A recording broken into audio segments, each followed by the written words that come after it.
Okay then, Helldivers, we are back. We have got loads to go over today, as the last 24 hours has been the most exciting 24 hours that we've seen in a while. With Helldivers active up to 400,000 of you at peak time yesterday, alongside some big moves happening in the scene, from new trailers to brand new expansion pieces, new Warbonds coming in. This next week is going to be absolutely chaos. So we're going to give you guys all of the information in the Helldivers scene that you guys need to know today. If you haven't already, smash that beautiful like button, subscribe with post notifications turned on. It'd be greatly appreciated. Make sure you check out our incredible sponsor right here. This video is sponsored by Razer, who were kind enough to send me out the Black Shark V3 Pro headphones and the DeathAdder V4 Pro in Black mouse. And these two things have been absolutely amazing for the last few weeks that I've been using them. Now, the headphones, the Black Shark V3 Pros, have 4 modes of connectivity. Simultaneous, they have the 2.4 gigahertz and Bluetooth with USB ports and also a 3.5mm jack, so you can attach it to your computer in any way, shape or form, alongside being able to be compatible with PlayStation, Xbox and your Switch. It has 70 hours of battery life. I've not had to charge mine yet, and I've had mine over a week now, and these are absolutely amazing. With hybrid active noise cancellation, meaning that yes, I can't hear my children trashing the house behind me, but it just means that the sound is so much better from in-game. When we talk about the DeathAdder V4 Pros though, this mouse is amazing. With only 56 grams in weight, it has an ultra lightweight design for those of you guys who enjoy your first person and third person shooters.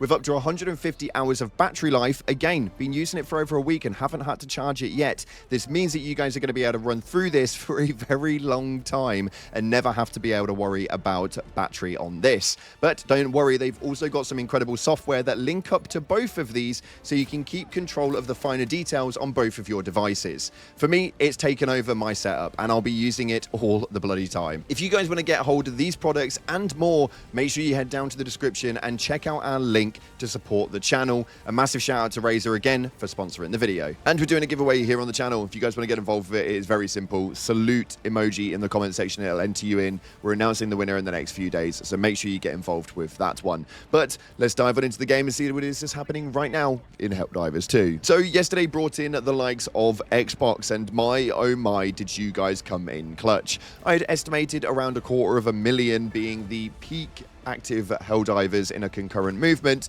and you guys smashed it out of the water. As you can see in this post right here, this one states that there were 390,000 active Helldivers, all diving for democracy.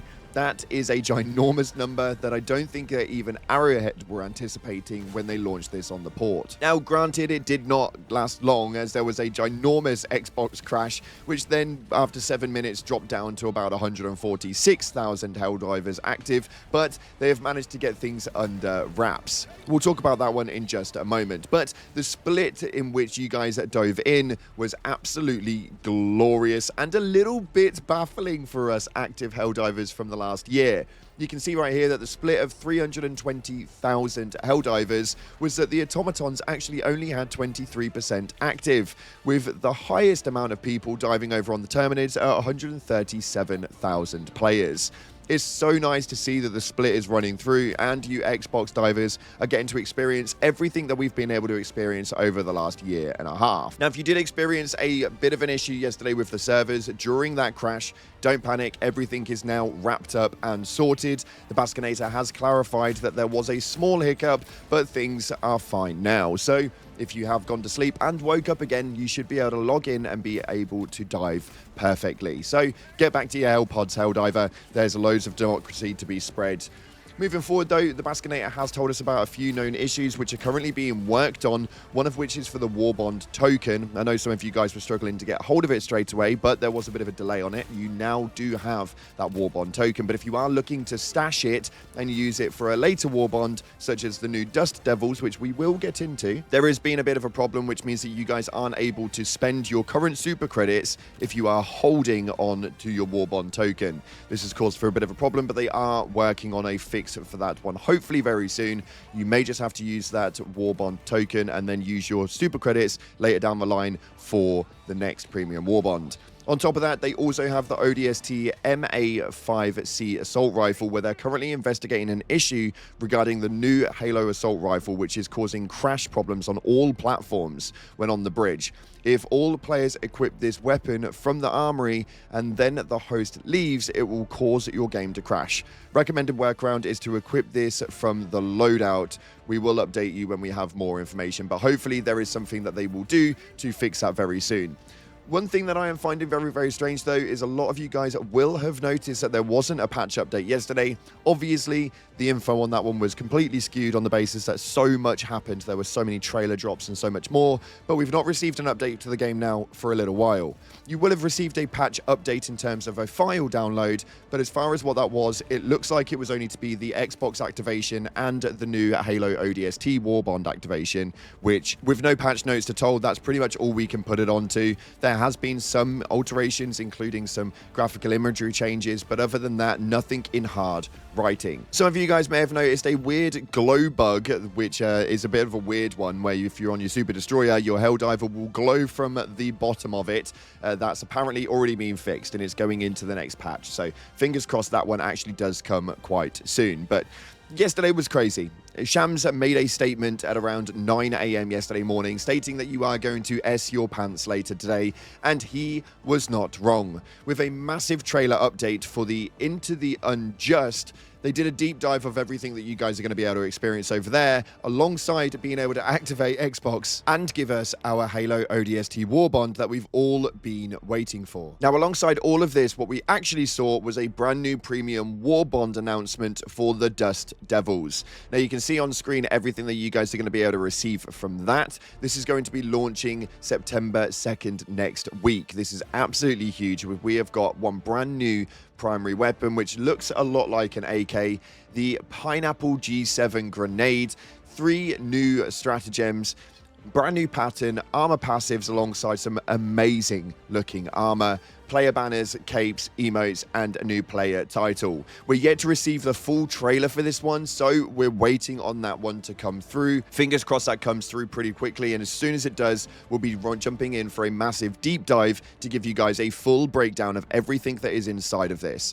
I cannot wait for it. For me personally, the spear gun, the S11, looks absolutely insane, and I cannot wait to get my hands on it and release that impact cloud on some Terminids. Moving forward, though, a lot of you guys have been asking me if the Halo ODST Warbond is actually worth it. So in this video, we thought that we'd give you a quick rundown of my opinions of it.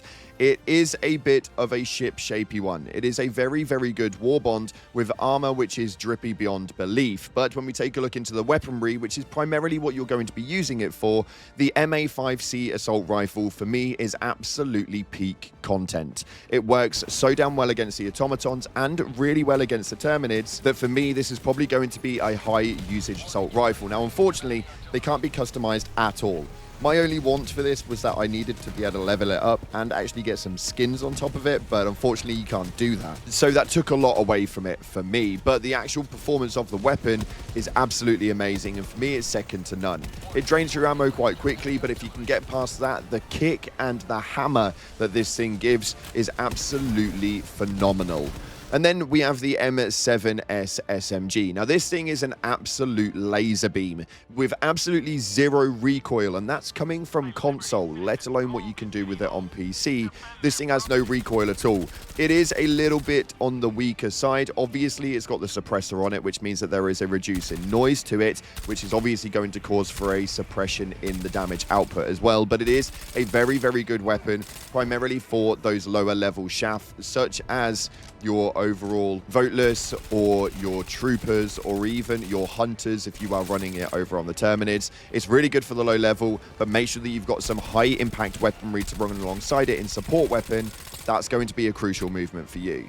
And then we have got the M90A shotgun. Now, this is going to be more of a nostalgia run than anything.